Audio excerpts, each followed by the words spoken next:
ને મિત્રો મજામાં. મિત્રો આપણે જીએસસી એચસીએલમાં ડેપો મેનેજરની 2016ની પરીક્ષામાં પૂછાયેલા રિઝનિંગના સમમાં નજર કરીએ છીએ અને કેવું પૂછાયું હતું એ જોઈ છીએ અને આવું જ કંઈક પૂછાતું હોય છે તો પ્રેક્ટિસ પણ કરી રહ્યા છીએ. જો તમે નવા છો નોટબુક લઈ લો, ટ્રાય કરો અને પછી વિડીયો આગળ જોવાનો. દરેકમાં એવું કરવાનું, રકમ લખી લો, ટ્રાય કરો, પછી પાછું વિડીયો સ્ટાર્ટ કરવાનો. અને સમયનું પણ અનુસંધાન ખાસ કરતા રહેજો. કેટલી સેકન્ડમાં તમે જવાબ આપી શકો છો, બહુ મહત્વનું છે. આ બે જ વાત મહત્વની છે, આવડવું જોઈએ અને ઝડપથી આવડવું જોઈએ. વાત આવી છે, એક માણસ 7 કિલોમીટર ઉત્તર દિશામાં ચાલે છે, ડાબી બાજુ ફરે છે અને 5 કિલોમીટર ચાલે છે, ફરી ડાબી બાજુ ફરે છે અને 15 કિલોમીટર ચાલે છે, પાછો ફરી ડાબી બાજુ ફરે છે અને 5 કિલોમીટર ચાલે છે. તો તે પ્રારંભિક સ્થાનથી કેટલો દૂર? મિત્રો ઘડિયાળની વાત આવે ત્યારે ખાસ ખબર છે કે શું કરશું, તો જમવા માટે ઘડિયાળમાં જુઓ છો, યાદ રાખજો. શું ઘડિયાળમાં ક્યારે જોવો છો? જમવું હોય, ભૂખ લાગે, કારણ કે આટલું દૂર સુધી ચાલો ને, તો જમવા માટે ઘડિયાળ સામું નજર કરો છો. આવું એક યાદ રાખવાનું છે. તો ફરીથી જમવા માટે ઘડિયાળ સામે જુઓ છો, આ એક યાદ રાખજો. તમે કહેશો આવું સર છે એના માટે, તો આનું પણ કંઈક અનુસંધાન છે કે આટલું તમે ચાલવાની વાત આવે ને જ્યારે, તો દિશાની વાત આવે, ચાલવાની વાત આવે એટલે ભૂખ લાગે, અને ભૂખ લાગે એટલે ઘડિયાળ સામું તમે જુઓ છો, બરાબર? તો ઘડિયાળ કે બાજુ હાલે છે એ તમને ખબર પડી જશે. અને જમવા માટે તો અહીંયા જમ એટલે જમણું અને ઘડિયાળની દિશા. બસ આટલી યાદ રાખજો કે જમણી સાઈડ જ્યારે કહે ને તો ઘડિયાળની દિશા. તો ધારો કે ડાબી પૂછે તો ઘડિયાળની વિરુદ્ધ દિશા. બસ આટલું યાદ રાખવાનું છે. જમણી સાઈડ એટલે ઘડિયાળની દિશા અને જમવું એટલે જમણી સાઈડ, યાદ રાખી લેજો. તો અમે જમણા હાથે આપણે જમીએ છીએ. તો બસ આટલું યાદ રાખવાનું છે. તો બસ કામ પતી ગયું. હવે મેં તમને ઓલું શીખવાડ્યું હતું, ખબર છે ને? વાવ ઈશાન પપ્પુ ને દે અગ્નિ. ફરીથી શું મેં શીખવાડ્યું હતું? વાઉ ઈશાન પપ્પુ ને દે અગ્નિ. વાઉ ઈશાન પપ્પુ ને દે અગ્નિ. બરાબર, આવું પણ શીખવાડ્યું હતું. અહીંયા તમને ખબર છે, વા એટલે વાયવ્ય, ઉત્તર, ઈશાન, પશ્ચિમ, પૂર્વ, નૈઋત્ય, દક્ષિણ અને અગ્નિ. તો હવે બધી માહિતી છે મિત્રો. ખાલી આપણે હવે ધ્યાન કરવાનું છે ક્યાંથી કેમ જવું. તો એક માણસ 7 કિલોમીટર ઉત્તર દિશા, ચલો અહીંયા પોઈન્ટ છે, ધ્યાન કે આ પોઈન્ટ ઉત્તર દિશા એટલે ઉપર જવાનું. ચલો ગયા, કેટલું? 7 કિલોમીટર. હવે ડાબી બાજુ ફરે છે. મિત્રો જો જમણી બાજુ ફરતો તો આ કાંટો છે, સમજી લ્યો. તો ઘડિયાળનો કાંટો જમણી સાઈડ કીધું તો આમ જાય, એને શું કીધું? ડાબી સાઈડ, તો આપણે આમ જવાનું છે, બરાબર? તો ઘડિયાળની વિરુદ્ધ દિશા કેટલું? તો ડાબી બાજુ ફરે છે ને 5 કિલોમીટર ચાલે છે. ચલો થોડુંક આટલું ઓછું રાખી, કારણ કે 7 આટલું હોય તો 5 થોડુંક ઓછું રાખી, બરાબર? તો પેલા 7, આ 5. ફરીથી હવે કાંટો આમ છે, હવે ક્યાં જાય છે? ફરી ડાબી બાજુ. તો ઘડિયાળ કેમ ચાલે? ઘડિયાળ આમ ચાલે. જમણું કીધું તો આમ આપણે આગળ જાત, એટલે આ બાજુ જાત. ડાબી સાઈડ કીધું વળી નીચે આવશે. નીચે કેટલું?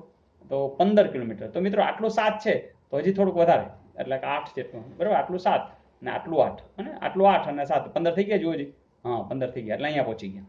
હવે ફરીથી 15 પછી ડાબી બાજુ. ફરીથી જો ઘડિયાળ ઊંધી હલાવવી પડે, કારણ કે ડાબી સાઈડ કીધી. જમણી કીધું તો આમ જાત, આ ડાબી કીધું એટલે વળી આમ જાઓ. કેટલું? તો 5 કિલોમીટર, એટલે 5. જોજો આ 5 છે, આ 5 છે. હવે શું કહે છે કે તે પ્રારંભિક સ્થાનથી, મતલબ કે આ અંતર તમારે શોધવાનું છે. મિત્રો આટલું અંતર તમને કયો શું થાય? તમે તરત કહેશો કે સર આટલું 7 છે, આટલું 7 છે, તો આટલું 8 છે, કારણ કે આટલું ટોટલ તો 15 આવ્યું હતું. તો આ પણ કેટલું હોય? 8 હોય. સાવ સાચું છે, જવાબ આવશે 8 કિલોમીટર.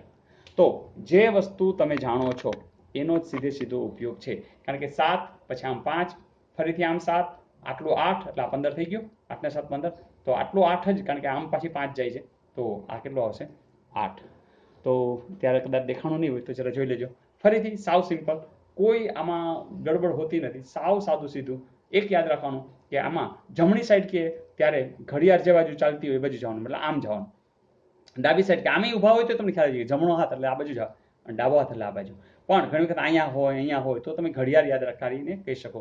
તો જમણા હાથે ઘડિયાળ અને જમણા હાથે આપણે જમીએ છીએ. તો જે રીતે યાદ રાખો તે રીતે. તો જમણી સાઈડ કે ત્યારે તમારે ઘડિયાળની દિશામાં હલવાનું, અને ડાબી સાઈડ હોય તો ઘડિયાળની ઊંધી દિશામાં હલવાનું. તો યાદ રહી ગયો? જોઈએ નેક્સ્ટ. મિત્રો યાદ રહી કે આવા વારંવાર પૂછાય છે ને આના માર્ક એક પણ જવો જોઈએ નહીં. ક્યાંય પણ મૂંઝાતા હો કોમેન્ટ્સમાં લખજો. પણ ઘણા બધા સમ છે, લગભગ મને લાગે છે 30-40 તો આવા સમ થઈ જ ગયા હશે. બસ જોઈ નાખો. મિત્રો 1800 વિડીયો બધા તમને ઉપયોગી છે. 1800 થી પણ વધારે વિડીયો છે, તમને બધા ઉપયોગી છે. બસ જોતા રહેજો. અને એટલીસ્ટ જે નેક્સ્ટ એક્ઝામ આવે છે રેલવેની કે તલાટી, એ પહેલાં તો બધા જોઈ જ નાખજો. અને નવા વિડીયો પણ આવશે, તૈયારીમાં રહેજો. Is it okay? જોઈએ નેક્સ્ટ. મિત્રો આ પ્રશ્ન એટલો બધો મસ્ત છે કે તમને પણ મજા આવશે. નવીનતા પણ રહેલી છે. અને આપણે તો વાંધો નહીં આવે, બધાને આવડી જ જશે, પણ નવીનતા સરસ છે એનો આનંદ છે. તો પ્રશ્ન કાઢનારને ખરેખર અભિનંદન. બાળકોની એક પંક્તિમાં રાકેશ જમણેથી 10મા સ્થાને ઊભો છે. તેને પોતાની સ્થિતિ એવી રીતે બદલી કે તેની ડાબી બાજુના 4 વધારાના છોકરાઓ તેની જમણી બાજુ આવી ગયા અને તે ડાબી બાજુથી 10મા સ્થાન પર આવી ગયો. પંક્તિમાં કુલ કેટલા છોકરાઓ હતા? બહુ મજા આવે એવું છે મિત્રો. ધારો કે આ બધી લાઈન છે, મેં તમને વાત કરી હતી ને, કાંઈ સૂત્રો નહીં, કાંઈ નહીં, એમને વિચારવાનું છે ખાલી. બાળકોની એક પંક્તિમાં રાકેશ જમણેથી, એટલે જમણો આ સાઈડથી જમણેથી 10મા સ્થાને. એનો અર્થ એ કે ધારો કે અહીંયા રાકેશભાઈ હોય તો આ 1 અને અહીંયા તો 9 જણા હોય કે નહીં? જો અહીં 9 જણા હોય તો જ એમ કહી શકાય ને, આમ 1 2 3 4 એમ 9 હશે તો આ 10મા સ્થાને છે. તો જમણેથી 10મા સ્થાને, એટલે અહીં 9 છે, અહીંયા રાકેશ છે. તેણે પોતાની સ્થિતિ એવી રીતે બદલી કે તેની ડાબી બાજુના 4 વધારાના છોકરા, મતલબ કે 1 2 3 ને 4, આ 4 વિદ્યાર્થીઓ કે 4 બાળકો છે એ શું થાય છે કે ડાબી બાજુના 4 વધારાના છોકરાઓ તેની જમણી બાજુ આવી ગયા. ધેટ મીન્સ કે આ ભાઈ છે અહીંથી આવીને અહીંયા ક્યાંક આવી જાય છે, બરાબર? તો અહીંયા 4 અને 9 તો હતા, તો હવે અહીંયા કેટલા થઈ ગયા? 13 જણા થઈ ગયા, બરાબર? તો અહીંયા 13 જણા છે. અને બીજી એક વાત એને કહી, શું વાત કરી કે એ ડાબી બાજુથી 10મા સ્થાને, એટલે કે અહીંયા 9 હોય તો 10મા સ્થાન થઈ ગયું. એટલે કે વાત એવી કે 9 છે, 1 છે ને 13 છે, તો 9 ને 1 10, 10 ને 13, તો 23 જણા કુલ હશે. તો જવાબ છે જરૂર છે ને મસ્ત સમ. તો માત્ર મિત્રો ખાલી નજર કરો, વાતને સમજણમાં લ્યો, સીધે સીધું કામ કરો. તો હવે આ 4 જણા આવી ગયા, 9 હતા, 9 ને 4 13, તો 4 વધારાના એટલે કે હવે 14મા ક્રમે આવી જાય. અને આમથી વિચારીએ તો એને કીધું જ છે 10મા, ધેટ મીન્સ અહીંયા 9 હોય જ. આમથી પૂછ્યું તો કેટલા ક્રમે આવી જાય? 14મા ક્રમે. તો જે કંઈ પૂછે પછી તો તમને આવડે. વાત આટલી જ છે કે કઈ વસ્તુ આપી છે અને કઈ વસ્તુ કરવાની છે. તો મજા આવી, ધેટ્સ ગુડ. તો હોમવર્ક આપી દો ને? ચલો આપી દો મિત્રો. હોમવર્ક રેડી છે અને આ જરૂરથી તમને આવડી જ જશે. એક વ્યક્તિ ઉત્તર દિશામાં 10 કિલોમીટર જાય છે, ત્યાંથી દક્ષિણ બાજુ ફરીને પાછા 20 કિલોમીટર જાય છે, ત્યાંથી પશ્ચિમ દિશામાં ફરીને 10 કિલોમીટર ચાલીને પૂર્વ દિશામાં જાય છે, ફરે છે અને 20 કિલોમીટર જાય છે. હાલ તે પોતાના પ્રથમ સ્થાનથી કેટલો દૂર છે? ચલો મિત્રો ટ્રાય કરો.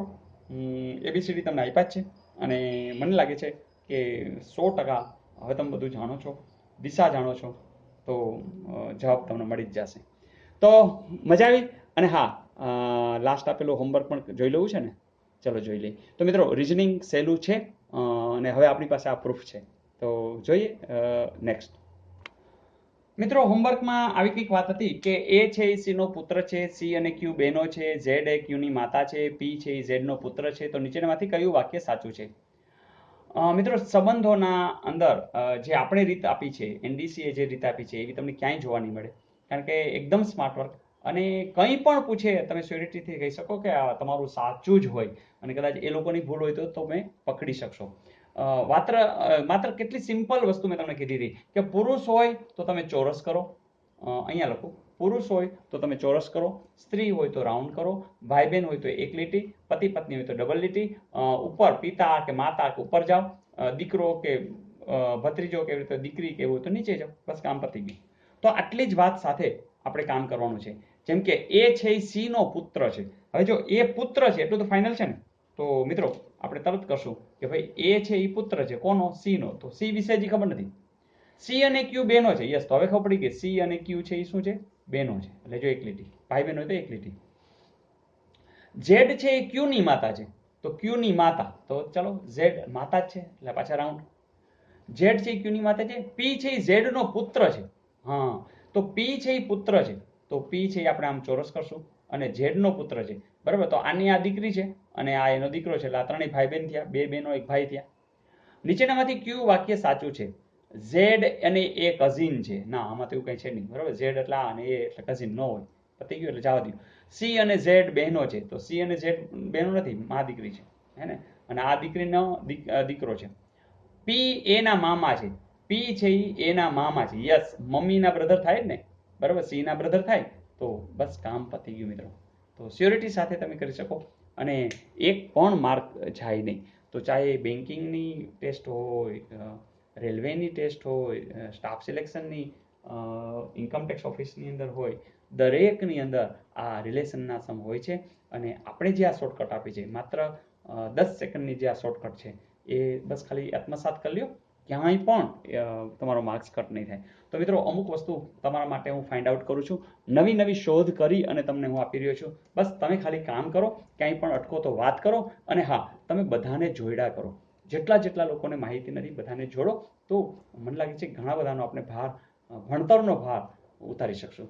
તો ફરીથી નવી તૈયારી સાથે મળતા રહેશું, નવું શીખતા રહેશું, બધાને જોડતા રહેશું અને આનંદ કરતા રહેશું. આવજો.